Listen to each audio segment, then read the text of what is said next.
ପିଲାମାନେ ଜୟ ଜଗନ୍ନାଥ। ଆମେ ଏବେ ଯିବା ଦଶମ ଶ୍ରେଣୀର ଚିଲିକାରେ ସାୟନ୍ତନ ନାମକ ସାୟନ୍ତନ ଦୃଶ୍ୟ। ଚିଲିକାରେ ସାୟନ୍ତନ ଦୃଶ୍ୟ ଗୋଟିଏ କବିତା, ଯାହା ରାଧାନାଥ ରାୟଙ୍କ ଦ୍ୱାରା ଲିଖିତ।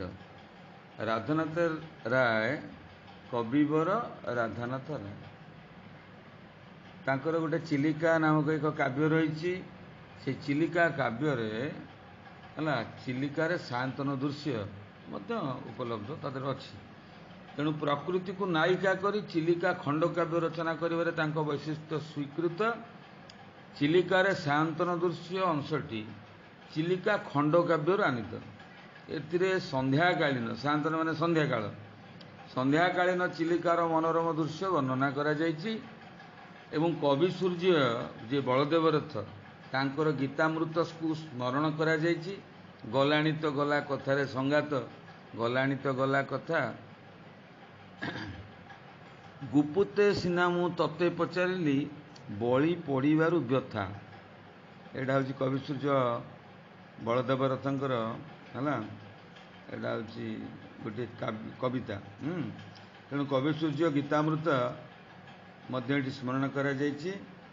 ଜାତୀୟ ଭାବନାରେ ଉଦ୍ବେଳନ, ଜୀବନ ପ୍ରତି ଶାଶ୍ୱତ ବାର୍ତ୍ତା ଆଧିରେ ରହିଛି ଓ କବିଙ୍କ ସୌନ୍ଦର୍ଯ୍ୟ ଚିତ୍ତବୃତ୍ତି ଆଧିରେ ପ୍ରକାଶିତ ହୋଇଛି।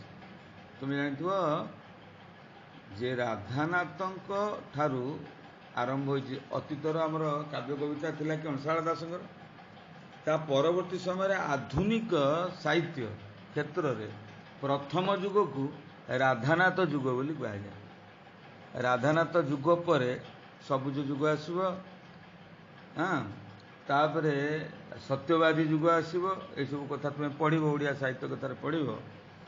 କିନ୍ତୁ ଚିଲିକାର ସାୟନ୍ତନ ଦୃଶ୍ୟ ଯିଏ ରାଧାନାଥ ରାୟ, ତାଙ୍କରି ଠାରୁ ଆରମ୍ଭ ହୋଇଛି ଆଧୁନିକ କାବ୍ୟିକ ଧାରା ଏବଂ ସେଇମାନଙ୍କୁ ନେଇକରି ପ୍ରଥମ ପର୍ବ ତାଙ୍କଠାରୁ ଆରମ୍ଭ। ତେଣୁ ପ୍ରଥମ ପର୍ବରେ ରହିଛି ରାଧାନାଥ ଯୁଗ, ତାପରେ ସବୁଜ ଯୁଗ, ତାପରେ ଆସିବ ସତ୍ୟବାଦୀ ଯୁଗ। ଏଇଭଳି ସବୁ ଯୁଗ ଆସିଛି ସାହିତ୍ୟ କ୍ଷେତ୍ରରେ, ତୁମେ ତାକୁ ପଢ଼ିବ ଓଡ଼ିଆ ସାହିତ୍ୟ କଥାରେ। ତେଣୁ ରାଧାନାଥ ରାୟ ଥିଲେ ଉଚ୍ଚଶିକ୍ଷିତ, ବିଦେଶ ମଧ୍ୟ ପଢ଼ିକରି ଆସିଛନ୍ତି ଏବଂ ତାଙ୍କର ଅର୍ଭିଡ଼ ଆଉ ଥିଲେ ତାଙ୍କର ଯେ ରୋମିଓ କବି, ମିଶରୀୟ କବିଗଣ ତାଙ୍କର ଥିଲେ ଆଦର୍ଶ। ତାଙ୍କରି କଥାବସ୍ତୁ ଅନୁସାରେ ସେ ମଧ୍ୟ ଅନେକ ପରିକାଳ୍ପନିକ ସବୁ କାବ୍ୟ ରଚନା କରିଛନ୍ତି। ଯଥା ହେଉଛି ପ୍ରେମ ପ୍ରଣୟର କାବ୍ୟ ଚନ୍ଦ୍ରଭାଗା, ଆଉ ରହିଲା କ'ଣ ନା କେଦାର ଗୌରୀ, ସେମିତି ରହିଲା ବ୍ୟଙ୍ଗ କାବ୍ୟ ହେଲା ଦରବାର, ଏବଂ ଗୋଟେ ଅସମ୍ପୂର୍ଣ୍ଣ ମହାକାବ୍ୟ ରହିଛି ତାହା ହେଉଛି ମହାଯାତ୍ରା।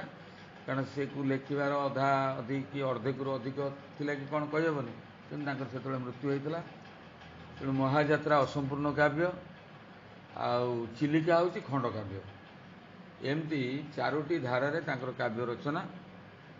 ତେଣୁ ଆଧୁନିକ ଓଡ଼ିଆ ଜୀବ କାବ୍ୟଧାରାର ଭିତ୍ତି ସଂସ୍ଥାପକ କବିବର ରାଧାନାଥ ରାୟ ବାଲେଶ୍ୱର ଜିଲ୍ଲାର ସୋର ନିକଟବର୍ତ୍ତୀ ସୋର କେଦାରପୁର ଗାଁରେ ଜନ୍ମଗ୍ରହଣ କରିଥିଲେ। ଊନବିଂଶ ଶତାବ୍ଦୀରେ ଶିକ୍ଷକରୁ ସେ ବଙ୍ଗ, ବିହାର, ଓଡ଼ିଶା, ବଙ୍ଗ, ବିହାର, ଓଡ଼ିଶା ତିନିଟାକ ପ୍ରିଭେନ୍ସେସ୍ ମିଶିକରି ଥିଲା। ପ୍ରିଭେନ୍ସେସ୍ ବୋଲି ତାକୁ କୁହାଯାଉଥିଲା, ଯେଉଁଟା ହେଉଛି ପ୍ରଦେଶ।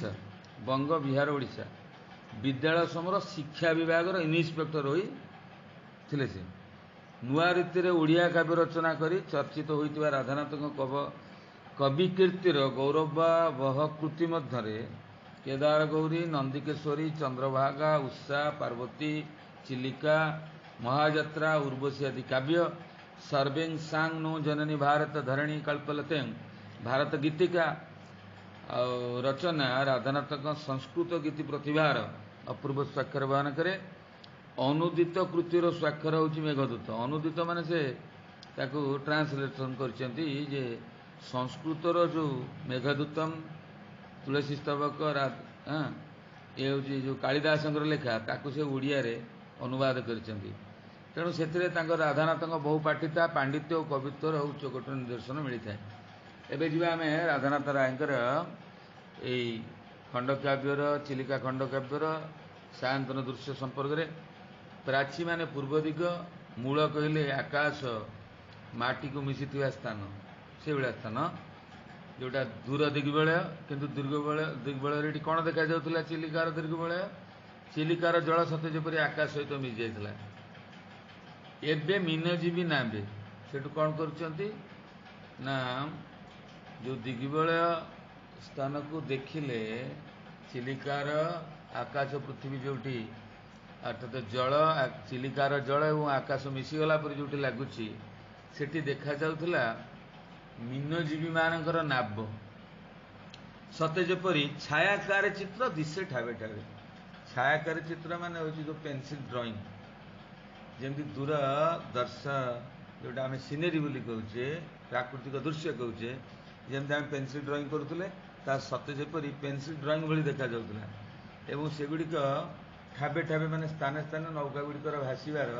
जो छायाचित्र सृष्टि करुला मत्स्य दृश्य हो समुद्र मुहाणे समुद्र जो मुहाण समुद्र चिलिका सहित जो मिशी से निज गृह कथा भावी एक ध्यान से मीनजीवी गण निजर घर कथा भाविक एत बेलू आसिलुणी एवं माछ धरिया को आसलु बर्तमान समय अतिबाहित होगा सन्ध्या होगा एवं निश्चित भाव में फेरिया हम तेणु निज कथा घर कथा भाविक एक ध्यान से मैंने फेरुंच भावुंट और फेरुंच भालेरी शिखर सन्ध्या तारा देखी एवं भालेरी शिखर सन्ध्या तारा को देखी सन्ध्या हो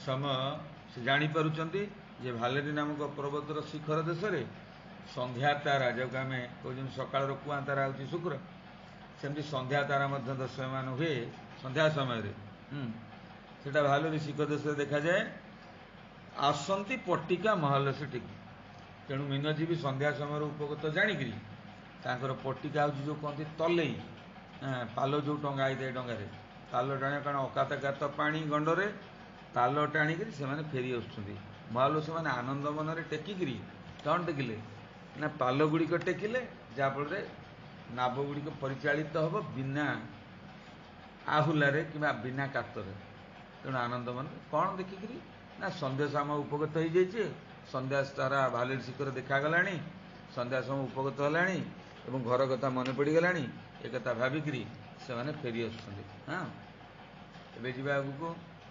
कंठु कवि सूर्य गीतामृत जो कवि सूर्य कथा कहते बलदेव रथ दूरु बही आणे चिलिका मारुत चिलिकार जो पवन समीर पवन हाँ मृदुमंद पवन ता जमी कवि सूर्य गीतामृत को प्रवाहित कर तो गाँव किए ना गाँव से मीनजीगण से मीनजीवी गण गान कर उल्लासर आत्मा प्राय गीत तान हाँ